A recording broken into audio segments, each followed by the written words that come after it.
মহালয়ার ভোরে কলকাতার বাবুঘাটে গঙ্গা স্নান করতে এসে এক ভয়ঙ্কর অভিজ্ঞতার সাক্ষী হলাম।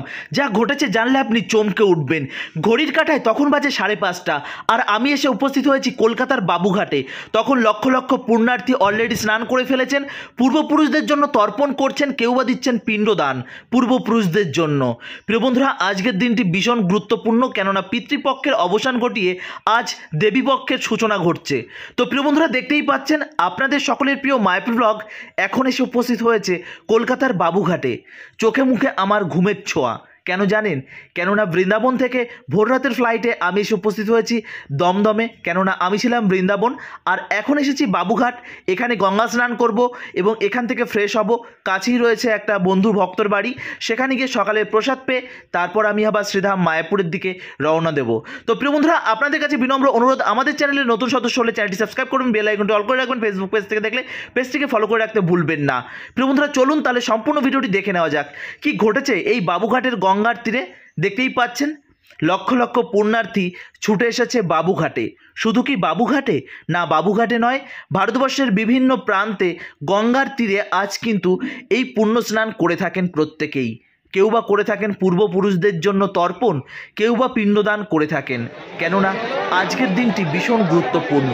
স্বর্গের দরজা আজকের দিনের জন্য এই পূর্বপুরুষদের জন্য খুলে যায়, কেননা তারা আসে এই মর্তলোকে। তারা আসেন কেন জানেন? আমরা যারা পূর্বপুরুষ রয়েছেন, আমার ঠাকুরদাদা, তার বাবা এরকম যারা পূর্বপুরুষ রয়েছেন, তাদের জন্য আমরা করতে পারি তর্পণ। কেননা আজকের দিনে তাদেরকে আমরা যদি জলদান করে থাকি, তারা আমাদেরকে আশীর্বাদ দেন এবং বছরের আর 5টা দিন তারা জল পান। তার জন্য আজকের দিনটি ভীষণ গুরুত্বপূর্ণ। প্রিয় বন্ধুরা, আপনাদের কাছে বিনম্র অনুরোধ করব, আপনাদের পূর্বপুরুষদের জন্য অবশ্যই আপনাদের তর্পণ করা উচিত। শুধু এই বাবুঘাটে নয়, রয়েছে দক্ষিণেশ্বর, রয়েছে নবদ্বীপ ঘাট, এরকম কত ঘাট রয়েছে, পানিহাটির গঙ্গার তীর রয়েছে, নৈহাটিতে রয়েছে, কত জায়গা রয়েছে। সেই সমস্ত স্থানে কিন্তু আজ চলছে এই পুণ্য স্নান, আর এর জন্য রয়েছে বেশ আঁটোসাঁটো নিরাপত্তা। কেননা গঙ্গায় ঘটে যেতে পারে যে কোনো মুহূর্তে বড়সড় দুর্ঘটনা, যে কারণে পুলিশ প্রশাসন এবং নৌবাহিনী প্রতিনিয়ত কিন্তু এখানে পর্যবেক্ষণ করছে। আর ওই দূরে দেখতে পাচ্ছেন আমাদের সেই হুগলি সেতুর ব্রিজটি এখান থেকে কিন্তু দেখা যায়। আর এই গঙ্গা পার হয়ে ওইদিকে কিন্তু হাওড়া। প্রিয় বন্ধুরা, আপনারা আজকের দিনে কারা কারা তর্পণ করেছেন অবশ্যই কমেন্ট করে জানাবেন। আর ভিডিওটি কে কোথা থেকে দেখছেন অবশ্যই কমেন্ট করে জানাতে ভুলবেন না। আপনাদের সকলের কমেন্ট আমার পড়তে ভীষণ ভালো লাগে। তো প্রিয় বন্ধুরা, দেখতেই পাচ্ছেন প্রত্যেকে তর্পণ করছে পূর্বপুরুষদের জন্য। তো এর মাঝে কিন্তু কিছু কিছু ঘটনা ঘটেছে, জানেন তো কী কী ঘটেছে? যেমন রয়েছে এখানে কিছু পেশাদারী ব্রাহ্মণ রয়েছে, যেটাকে বলা হয় বাউন। মানে কি বলবো, আমি মানে অবাক লাগছে, একজনাকে তর্পণ করাচ্ছে, পাশ থেকে আরেকজনা যাচ্ছে, ওই মন্ত্র পড়ানো বন্ধ করে তাদের হাত ধরে টানাটানি করছে যে দাঁড়ান এটাকে কমপ্লিট করে আপনাকে করব। প্রিয় বন্ধুরা, এগুলোর থেকে একটু বিরত থাকবেন।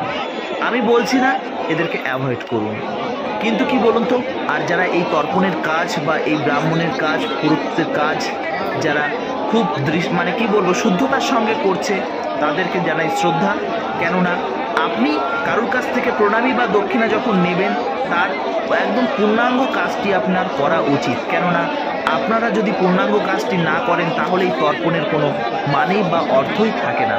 কেননা প্রত্যেকে তো তর্পণের মন্ত্র, তর্পণের নিয়মাবলী প্রত্যেকে তো জানে না। তার জন্যই তো আপনাদেরকে এরা মেনে থাকে। এই বিষয়গুলো দয়া করে একটু মেনে চলবেন। আর যারা তর্পণ জানেন বা তর্পণ করতে জানেন, তাহারা তো নিজেরাই করতে পারেন। তো প্রিয় বন্ধুরা, আপনারা পূর্বপুরুষের জন্য আজ তর্পণ করেছেন তো? আশা করি করেছেন। না করলে পরবর্তী বছর অবশ্যই করবেন।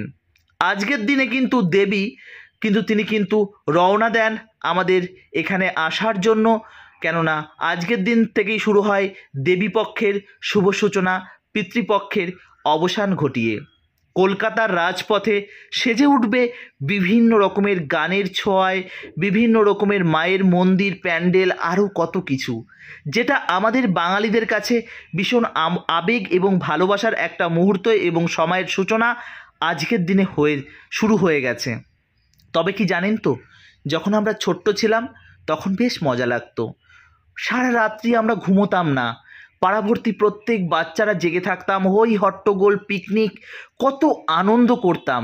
ভোরের বেলা আমরা করব মহালয়ার, সুন্দরভাবে স্নান করব, মহালয়া দেখব। তবে কি জানেন তো, তখন খুব কারেন্ট যেত। তো কারেন্ট গেলে আমরা হইচই করতাম, চিৎকার করতাম, মানে ভীষণ কষ্ট লাগতো। কেননা বছরের আর 5টা সময় আমরা অপেক্ষা করে থাকতাম এই মহালয়ার দিনের জন্য। তবে আজকের দিনে যারা বাবুঘাটে এসেছেন তারা জানেন আজকে রাস্তায় কিন্তু ভীষণ প্রবলেম ছিল, জ্যাম ছিল, এবং বাস কিন্তু অনেক দূরে নামিয়ে দিয়েছে। ওই দূরে দেখতে পাচ্ছেন স্পিড বোট, ওটাই করে কিন্তু পর্যবেক্ষণ করছে প্রতিনিয়ত, যাতে কোনো রকম কোনো এখানে আগত পুণ্যার্থীদের কোনো রকম কোনো সমস্যা না হয়। তবে জানেন তো, এই স্থানে যখন বিসর্জনের দিন আসে, আজকের দিন থেকে যেমন প্রত্যেকের চোখে মুখে আবেগ, ভালোবাসা, আনন্দের একটা মুহূর্ত ভেসে উঠছে, চোখে মুখে আনন্দের একটা ছোঁয়া দেখতে পাচ্ছেন, ঠিক তখন কিন্তু বিরহের একটা ছোঁয়া এই বাবুঘাট থেকেই কিন্তু আপনারা দেখতে পাবেন। এই বাবুঘাট থেকেই দুর্গাপুজোর মানে সুন্দর আনন্দের মুহূর্ত শুভ সূচনা হয়, এই বাবুঘাটেই কিন্তু তার সমাপ্তি হয়। যাই হোক, এই আনন্দের মুহূর্তে সেই বিরহের চিন্তা না হয় নাই বা করলাম। দেখতেই পাচ্ছেন আমি এখানে এসে উপস্থিত হয়েছি, সারা রাতে প্রচণ্ড ক্লান্তি, কেননা প্রচুর ডিভোটি নিয়ে বৃন্দাবন থেকে তাদেরকে নামিয়ে রেখে আবারও আমাকে ফিরতে হয়েছে, কেননা এখন থেকে টানা চলবে আমাদের দুর্গাপুজোর আপডেট। এবার অনেকেই আমাকে বলে থাকেন, প্রভুজি আপনি এত ট্রাভেল করে কি করে বাঁচেন?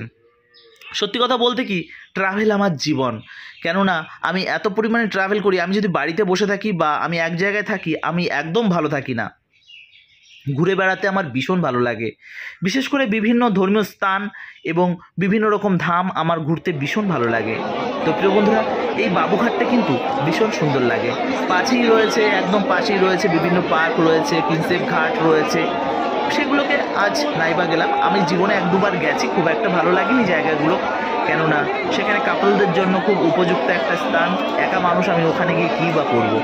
যাই হোক, দেখতেই পাচ্ছেন এখানে কিন্তু সেই চলছে মানে সেই তর্পণের নিয়মাবলী। আর এরপর আপনাদের নিয়ে যাব এমন একটি স্থানে যেখানে চলছে পিণ্ডদান, মানে পূর্বপুরুষদের জন্য, পিতামাতার জন্য অনেকেই পিণ্ডদান করে থাকেন। প্রিয় বন্ধুরা, দেখতেই পাচ্ছেন বাবুঘাট জুড়ে কিন্তু এমন একটা আসর বসেছে। তবে সব ব্রাহ্মণ যে শুদ্ধতার সঙ্গে এখানে পিণ্ডদানের এই মানে এই অনুষ্ঠানটি বা এটা করছেন এমনটা নয়। দেখতে পাচ্ছেন ছাতা মাথায় দেওয়া এই পুরোহিতটা, তিনি এখানে পিণ্ডদানের ফর্মালিটি করছেন, আর এদিকে কিন্তু ডাকাডাকি করছেন। আর এখানে একটা মজা দেখুন, ওই দেখুন মন্ত্র পড়াচ্ছে আর অর্ধেক পড়ি আবার ডাকাডাকি করছে। দেখতে পাচ্ছেন ঠাকুরমশাইয়ের কাণ্ড। আরে ভাই, দুজনা ব্যক্তি, সে তোমাকে যথেষ্ট পরিমাণে অর্থ দিয়েছে। আমি শুনি এনাদের কাছ থেকে মিনিমাম 5,000 টাকা নিয়েছে, অথচ দেখা যাচ্ছে তাদের মানে এই মানে অনুষ্ঠান করতে করতে আর একটা পার্টি যাচ্ছে, তাদেরকে ডাকাডাকি শুরু করে দিয়েছে। এমনটা কেন করেন? এমনটা দয়া করে করবেন না, নিজের চোখেই দেখতে পেলেন। আর এটা সত্যি মানে ভীষণ কষ্টের একটা মুহূর্ত, কেননা প্রত্যেক পিতামাতার জন্য যারা চলে গেছে, গত হয়েছে, তাদের জন্য পিণ্ডদান করছেন অনেকেই আজকের দিনে। তো দেখতে পাচ্ছেন সেই দৃশ্য, এই দৃশ্যগুলো সত্যি আমার কাছে খুব মানে মর্মাহত। আমি মানে আমার বিরহ, মানে কী বলবো, এত কষ্ট লাগে এই জিনিসগুলো দেখলে, আমার একদম ভালো লাগে না, এগুলো দেখলে আমার ভীষণ কষ্ট লাগে। আর ওই দূরে দেখতে পাচ্ছেন গোল্ডেন কালারের, ওটা হচ্ছে গঙ্গা মায়ের মন্দির।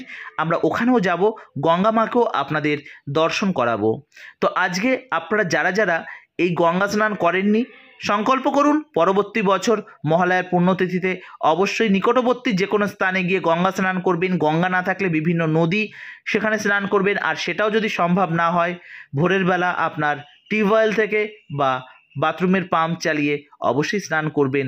শুদ্ধভাবে মহালয়া শ্রবণ করতে বসবেন এবং সবশেষে আমাদের আনন্দ ভরা মুহূর্ত আমরা সাজিয়ে তুলব মা দুর্গার আগমনী গানে। মা আসছে, এটা আমাদের কাছে ভীষণ আনন্দের একটা মুহূর্ত। এই কটা দিন টানা কলকাতার বিভিন্ন বড় বড় পুজো প্যান্ডেল এবং পুজোর যে প্যান্ডেলগুলো রয়েছে, যেগুলো আপনাদের প্রত্যেকের কাছে ভীষণ জনপ্রিয়, সেই সমস্ত প্যান্ডেলে গিয়ে গিয়ে আপনাদের দর্শন করাবো। কেননা ভারতবর্ষের বিভিন্ন প্রান্তে রয়েছে আমাদের সনাতনী ভাইরা, আমাদের বাঙালি ভাইরা, তারা কিন্তু কলকাতার পুজো অনেকেই দেখতে পান না। তাদের জন্য বিভিন্ন পুজো প্যান্ডেলে গিয়ে গিয়ে আমি দর্শন করানোর চেষ্টা করব আপনাদের। আপনারা ভিডিও ভালো লাগলে প্রিয়জনের কাছে শেয়ার করুন, যাতে ভিডিওটি বেশি বেশি করে তাদের কাছে পৌঁছায় এবং প্রত্যেকে যেন এই বাবুঘাট তথা বিভিন্ন স্থান তারা দর্শন করতে পারে। মা গঙ্গাকে দর্শন করুন, প্রণাম নিবেদন করুন এবং এখান থেকে আমরা এখন বেরিয়ে যাব, কেননা এখান থেকে বেরিয়ে আমাকে যেতে হবে একটা ফ্রেন্ডের বাড়িতে। সেখানে গিয়ে সকালের প্রসাদের ব্যবস্থা করা হয়েছে, তারপর আমি সেখানে একটু রেস্ট নিয়ে তারপর বেরোবো মায়াপুরের দিকে, আমার গৃহের দিকে। প্রিয় বন্ধুরা, তো চলুন এখন ধীরে ধীরে এই বাবুঘাট থেকে বেরিয়ে যাব, আর বেরিয়ে গিয়ে রাস্তার ভিড়টাও একটু দেখাবো। বুঝতে পারছেন তো, ভোরের দিকে এই পরিমাণে ভিড় ছিল, তাহলে বেলা বাড়ার সঙ্গে সঙ্গে ভিড়ের পরিমাণটা কোথায় গিয়ে দাঁড়িয়েছে একবার ভাবুন তো। তো এরকমই অবস্থা এই বাবুঘাটে, কিন্তু প্রতি বছরই এরকম মানে মানে 50 থেকে 1 লক্ষেরও বেশি ভক্ত এখানে কিন্তু গঙ্গা স্নান করে থাকেন প্রতি বছর। এবছরও তার ব্যতিক্রম হয়নি, এবছরও কিন্তু লক্ষ লক্ষ পুণ্যার্থী এই বাবুঘাটে স্নান করেছে। আর আমি এসে গেছি একদম রাস্তায়, আর রাস্তায় কিন্তু দেখতে পাচ্ছেন কি পরিমাণে জনসমুদ্র। আমাদেরকে মানে সেই কোথায় নামিয়ে দিয়েছে ধারণা করতে পারবেন না, মানে সেই আকাশবাণী ভবনের সামনে নামিয়ে দিয়েছে, ওখান থেকে হাঁটতে হাঁটতে আসতে হয়েছে। সারা রাতে একটুও ঘুম না, তারপর ভোরবেলা নেমে সেই একটি বাস তো পেলাম, সরি বাস না, একটা ট্যাক্সি করেছিলাম, সেখান থেকে তো আসলাম, আমাকে নামিয়ে দিল ঠিক আকাশবাণীর সামনে। আর সেখান থেকে প্রায় 2 কিলোমিটার পথ অতিক্রম করে আমাকে এই স্থানে আসতে হয়েছে। রাস্তায় প্রচুর প্রচুর মানে দর্শনার্থী এবং পুণ্যার্থী এবং গঙ্গা স্নান করতে এসেছেন, প্রচুর ভক্তদের দর্শন পেয়েছি। তো ভালো থাকুন, সুস্থ থাকুন, আর এইভাবে আমাদের সঙ্গে জুড়ে থাকুন। হরে কৃষ্ণা, জয় শ্রীলা প্রভুপাদ।